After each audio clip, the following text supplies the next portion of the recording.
Our passion didn't start with the mouth. It started with people, with the well-being of the profession. And if you're like me, maybe a little bit of your nerdiness and all things tech too. We all want to love what we do, but the truth is, burnout, people problems, and glass ceilings can keep us from doing what we set out to do. So let's get back to the heart of connection. Welcome to the Dental Handoff.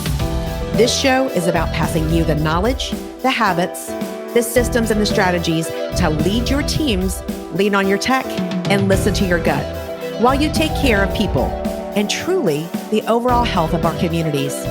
Let's stop using the wrong end of the toothbrush, y'all. My name is Dr. Kelly Tanner.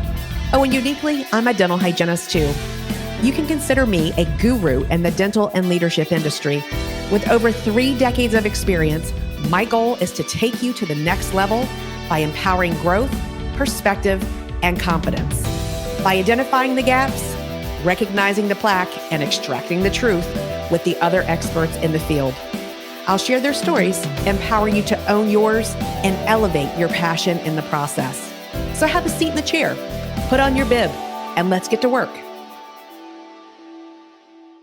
Welcome to the Dental Handoff. I am Dr. Kelly Tanner, and today I have Victoria Wilson, who lives in the UK as a dental hygienist, has a very unique perspective and amazing things that she is doing in the profession from across the water in another country. So Victoria, thank you so much for being on with me today. Well, thank you so much for having me, Kelly. Yes, when I met Victoria, how long ago did we say that we linked up? Well, it was during COVID, so it was a few years ago. Yeah, but I definitely knew about you before then. Oh, and I had known about you as well. And, that was the quiet opportunity with COVID to really get to know people and connect with people in ways that we didn't have a chance to before because we slowed down. And when I met with Victoria, I was like, people need to know your story because you are doing amazing things in this world with a ripple effect that is touching so many lives. So I want people to hear more about you. So first, though, why dental hygiene? Like, why did you choose dental hygiene? It's an interesting question. I think when it came to school, everyone was filling out their UCAS forms and they kind of knew what they wanted to study at uni. And I knew that I could not be in an office. I loved the arts and I studied loads of drama and things for years. And part of me actually wanted to go to drama school, but I knew my cousin's an opera singer. And she said, Victoria, you've got to get yourself a proper job. You know, this arts world is so, so tough. So I knew that I had to get a job doing something practically that I could do. I did lots of work experience in physio, dentistry in the holidays prior to applying, and I really enjoyed dentistry. I was also very creative with my hands. I did lots of ceramics, and I really envisaged myself working and caring for people in the dental setting, being able to use my hands. I actually did dental therapy, so I could do fillings and restorative work, and so it really appealed to me. And that being said, I never went to drama school. I love dentistry so much. I have picked it up at different times since dental school, but I never went back to drama school, and I've loved dentistry ever since. So yeah. Do you feel like, because I know that you're also a speaker, an author, and do you feel like you sort of get to dip your toe in the water with speaking and presenting with the drama aspect? Absolutely, absolutely, Kelly. And I think how I've formulated my work really allows me to embrace all the other interests that I have outside of dentistry and infuse them into my world in dentistry. So I do actually, yeah. So you took your background and you found what you love, and we're going to hear more about that and all the amazing things that you're working on. But I oftentimes talk to hygienists and dentists and just people, and they get bored or they get burnt out, and it's like, well, what do you love to do? What could you do more of that would light you up, that really serves serves a place for you. And so you can find that and you can feel fulfilled and you can step more into that. So it sounds like even though you didn't go and study drama and you didn't study the theater aspect of things, that you're getting to use that, you're getting to, like you said, infuse that into your life. So how would you tell a person to identify what it is that lights them up and say, okay, I'm going to pick this and then put it into my life? How would you tell a person to go about that? Yeah, I mean, what you've highlighted is such an important part. I think for everyone, and something I really, truly, truly believe in. And it's something I actually encourage all dental professionals that I work with under the Smile Revolution to do, to find those aspects of your life that light you up. Because burnout, as you've touched on, is something that is prevalent within dentistry. Lots of people get tired, and they maybe become less enthusiastic about what their work, which isn't doing them any good, Right. and it's going to have a rippling effect on their surroundings, their lives, and we are all in this world to be thriving. So we all deserve that opportunity to find that fulfillment in our work and also personally. And I think it's so important, if you have interests outside of work, that you also incorporate them in your personal life. And if there is an opportunity to incorporate it in their professional lives in some capacity, and it may not already be written, but I really would champion people to find that and to find that authenticity in themselves.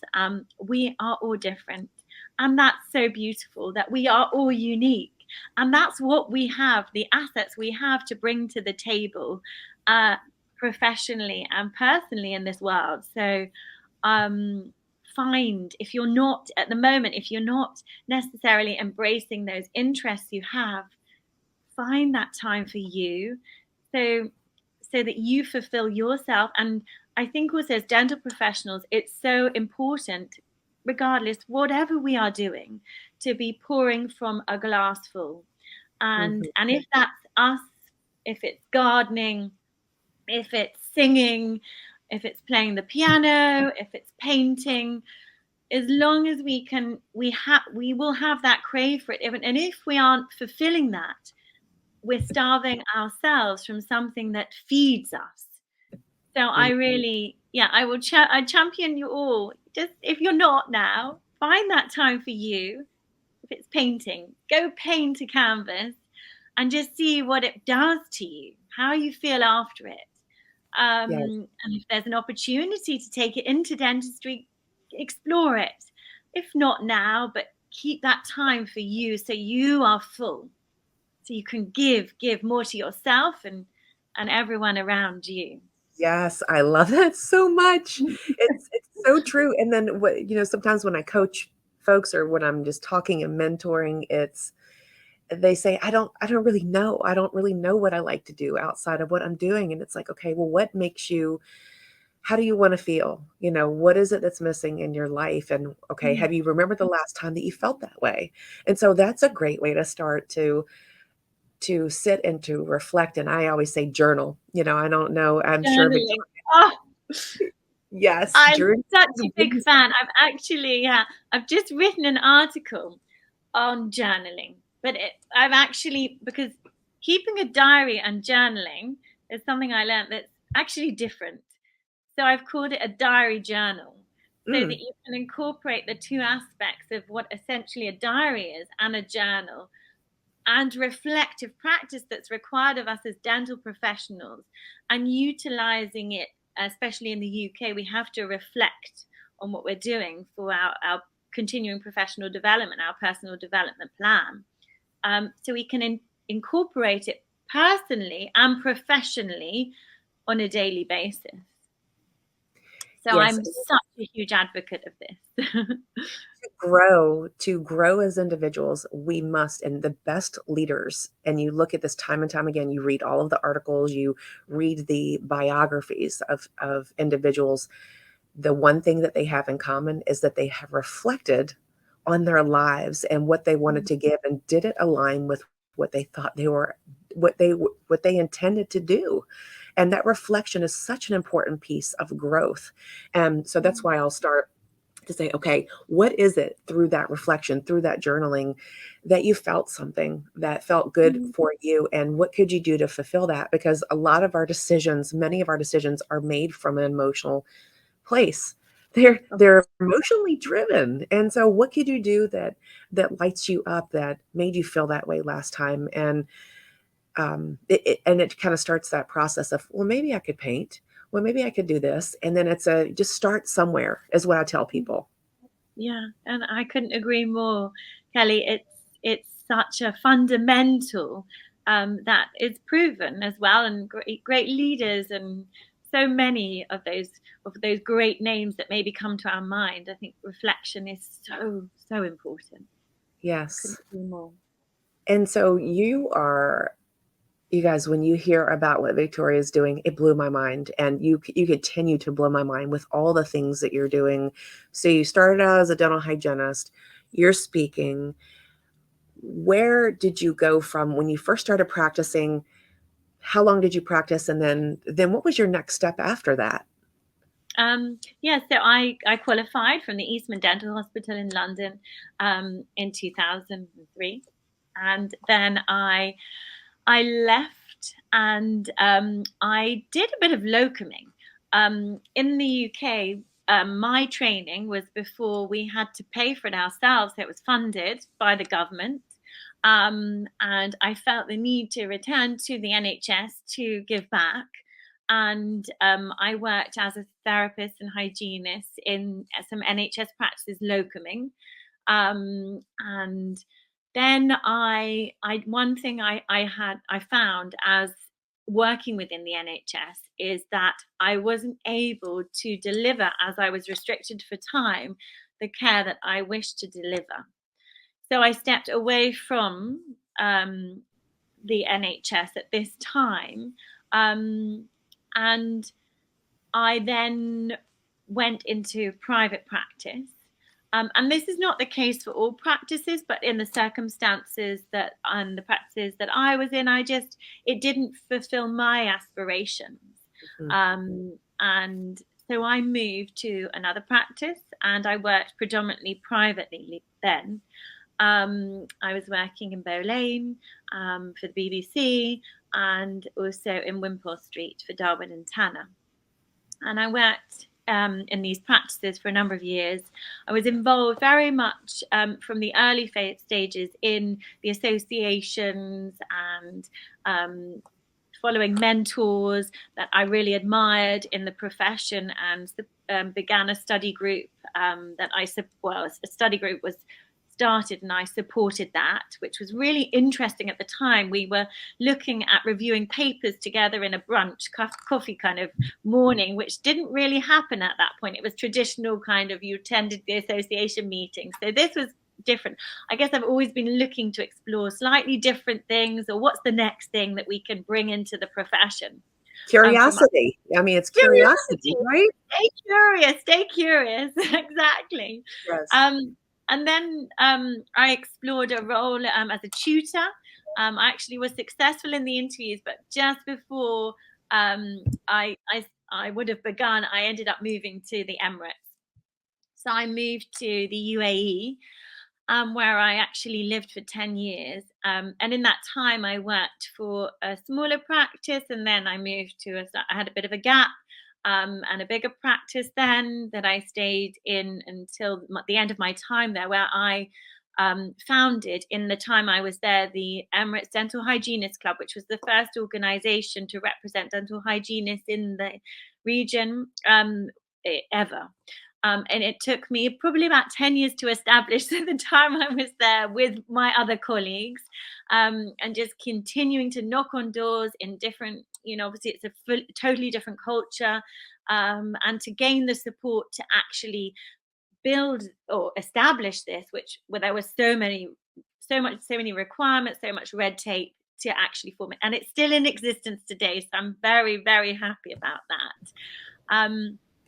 And then I actually did something that's still very close to my heart while I was in the UAE, and this is exploring curiosity, keeping your eyes open always to opportunities to bring other things into the dental profession. And I attended an autistic event. And we had a stand from Dr. Rose and Associates at the time for dentistry, and I just went round exploring what was there, what was to offer to support autism. And I met an animal therapist. Her name was Claudia, and she is also a psychological. She worked with children in therapy as well. And I said, I think we need to have a meeting. Anyway, to cut a long story short, we ended up developing an oral health animal therapy program that we ran within schools within the UAE for a number of years. And what we did is we utilized this dog called Chubby to evoke emotions, because that was the methodology for animal therapy, but for children in general, to allow the children to emote to this dog Chubby, who supported our oral health program. I spoke, and Chubby would raise his hand, and he would pick up a clock for how many minutes we should brush, pick up the good food, wag his tail, lay on the floor if the children chose food that was bad for their mouths. So I don't know, it was something like SeaWorld. When you go to a show, the animal, you see the animal responding based on what's maybe good, bad, or when they're a bit upset, they wag their tail, or, things like that. So the Chubby, the dog, was so involved in verifying the audience's decision on food that was good for them, snack time, how many minutes they should brush their teeth, what they should eat, what they shouldn't eat. And it was just an amazing journey. We had some incredible feedback, and it was a huge lesson. That is unlike anything I've ever heard of. That is wild. It was so special. Yeah, it was super special. So that's something that I did that's there with an animal therapist. She was a child psychologist as well. So we had all the safeguarding policies in place, so that, of course, taking an animal into school, you have to be, of course, very careful to protect the children, but to ensure that that was all above board, so that it was obviously safe for the children. But yeah, it was amazing. Were you doing research? Were you conducting research at that time as well for how it modified behavior?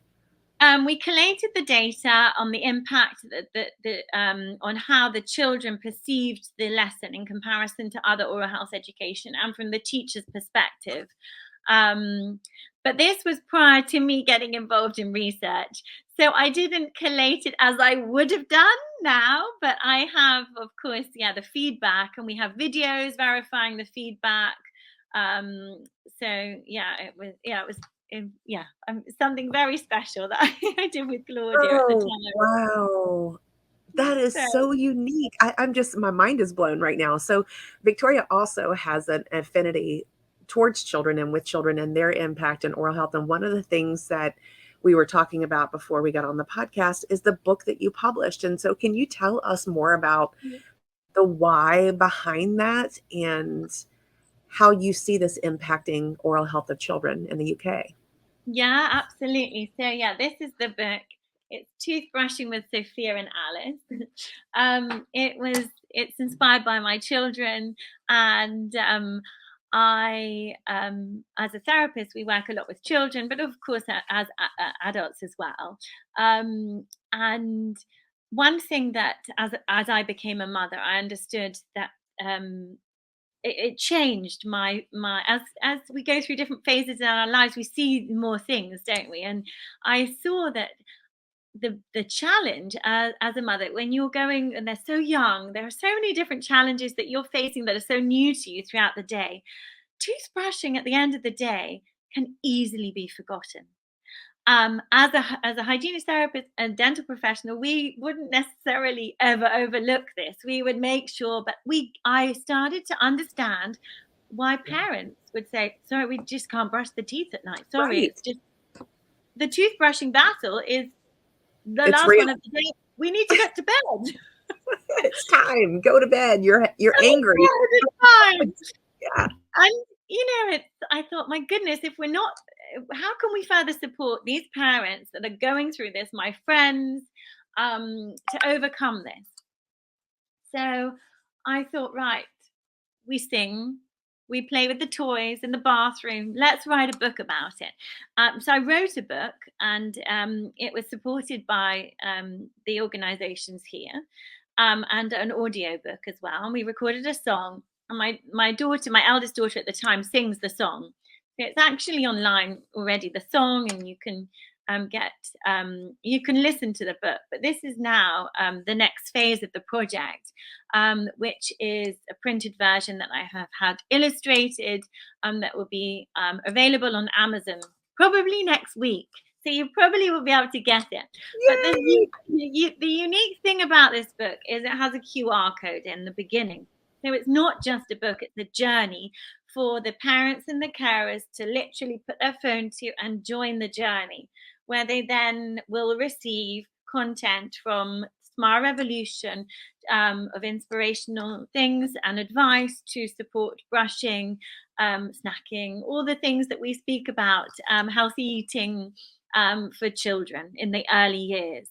And aside from that, what it will do is it will also allow those that aren't already within or being seen within a dental setting to access oral health education visits remotely online, which can be delivered by hygienists, therapists, dentists, nurses, to then remove maybe that barrier that may be in existence of why they don't access the dental clinic, to at least allow them to see a professional and then be triaged into care in dental settings.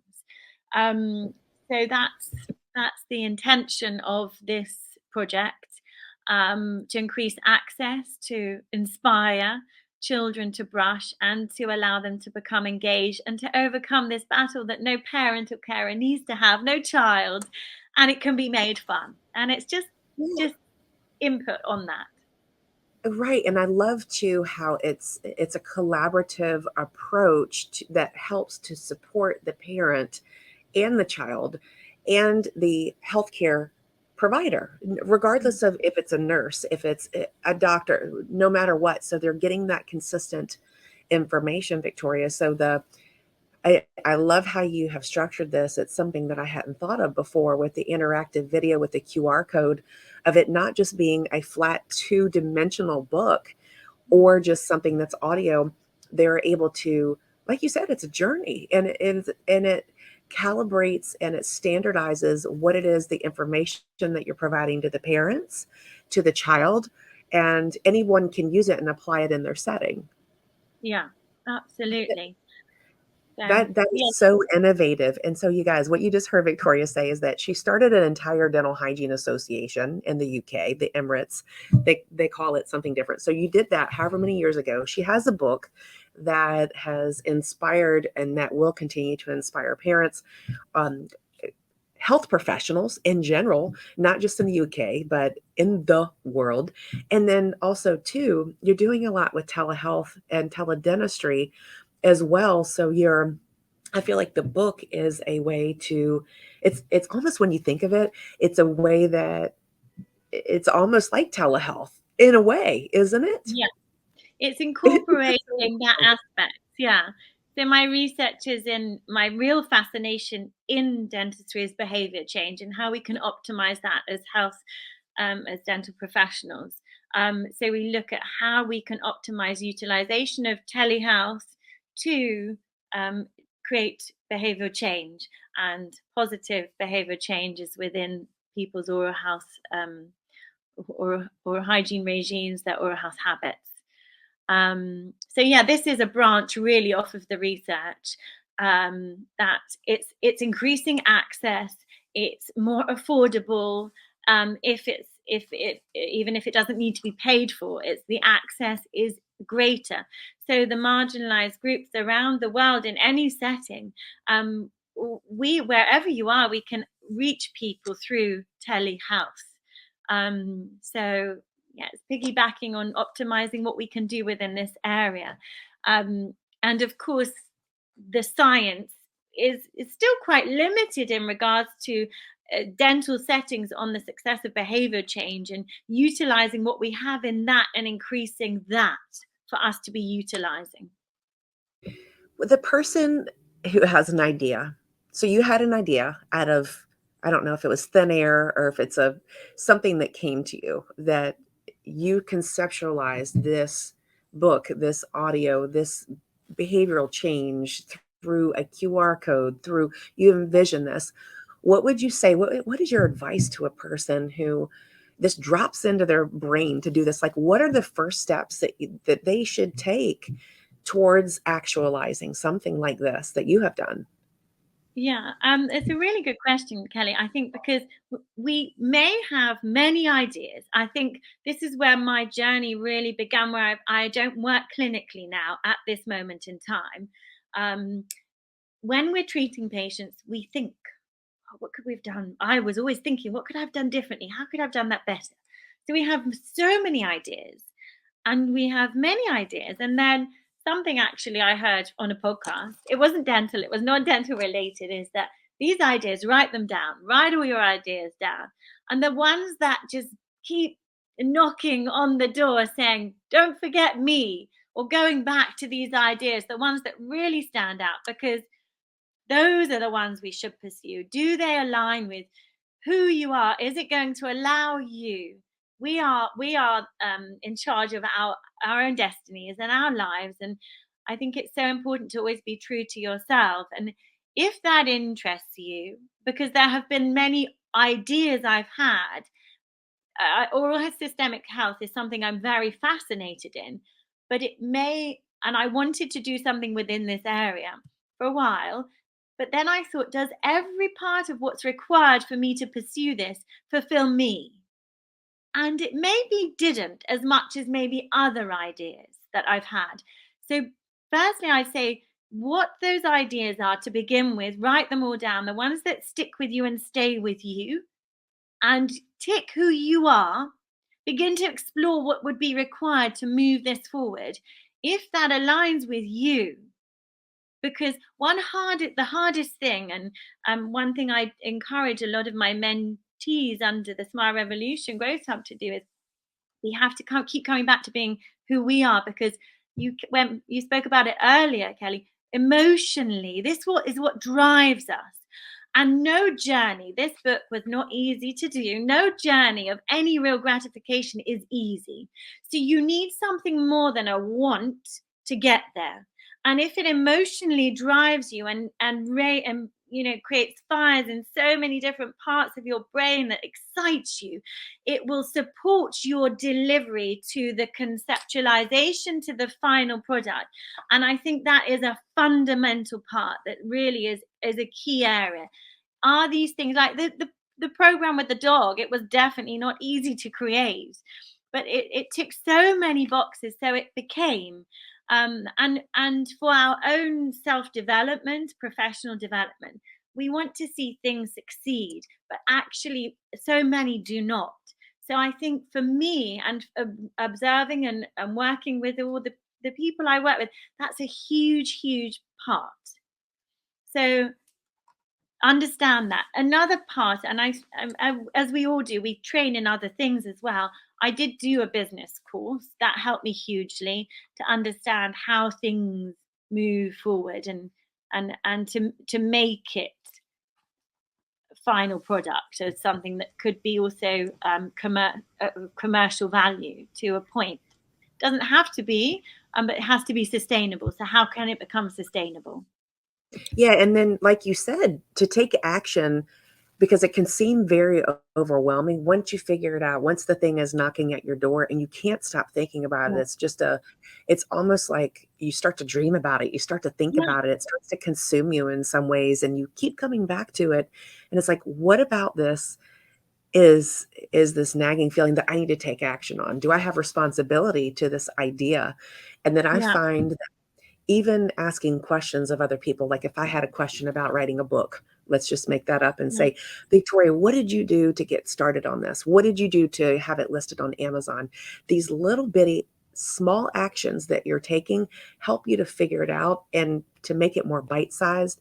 So it's Yeah. not as overwhelming of an idea to take action on it. So it's Yeah. these little bitty things that you're doing that get you there incrementally. Would you agree with that? Absolutely, and you've highlighted it perfectly and summarized it. That we speak about, we have a pyramid, but we got one side of it, like a mountain. In the growth hub, that we continue to say we're going to get here, but you can't think about getting here. It, think day by day. This is why journaling is so valuable, diary journaling, because you can be incremental, and you can't get there if you think of all the things you've got to do, as it's too overwhelming. So day by day, just chipping away at little tasks that are taking you there. How you have to fall in love with what you're doing, because it is a labor of love, and if you don't have that, again, maybe it won't succeed. So it's bringing these small parts together, also being realistic about what is required. You won't know it all, and picking up a phone. I speak to Amazon Kindle, or have spoken to Amazon Kindle as an example in putting this book together so many times on the phone, and being in email and back and forth with the illustrator, because there are lots of different parts. But what do you identify as needed to get to where you want to get to, and just being okay with the small steps, Yeah. being realistic, never rushing. Can't rush it. Things take time, and honor that time and enjoy the process. And a huge part as well of taking things to fruition is that pressures can build up. So being and finding your peace within you is so important. Feeding yourself with the right things you need for relaxation, that's a huge part, because when we're in a state of intensity or work and maybe stress, we see less.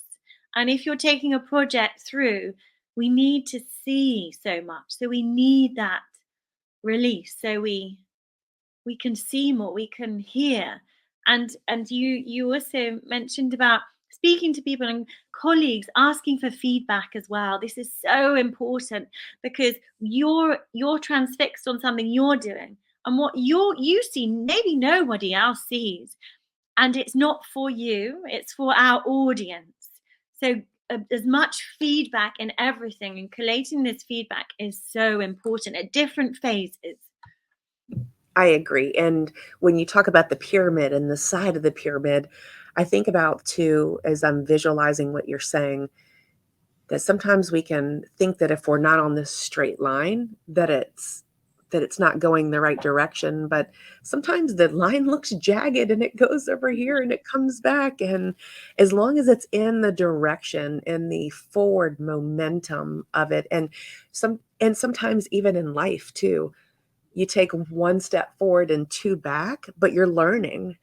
There's Learning. learning that's occurring there, and we have to give ourselves grace to stop, to pause, to think that it's not always in our timeline, that the timeline is perfect for what we need to learn through that journey. Yes, and I couldn't agree more about the failures are the greatest gifts in a journey, because you want to have as many failures early on, so that later, when things are more developed, you maybe hopefully don't hit that.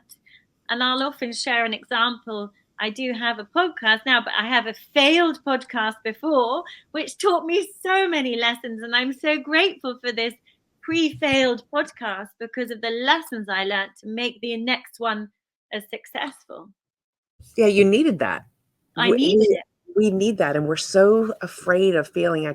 Talk about this all the time, that we have to fail forward. We have to embrace that and stop getting in our own way of being perfect all the time, and just feed that momentum of what it actually takes to move forward. Just 1% different, 1% progression every single day, as James Clear talks about in Atomic Habits. It's a brilliant, it's hard when you can look at it in theory, but when you take it, you try to apply it to yourself, it can feel so uncomfortable, but it's what's required of us.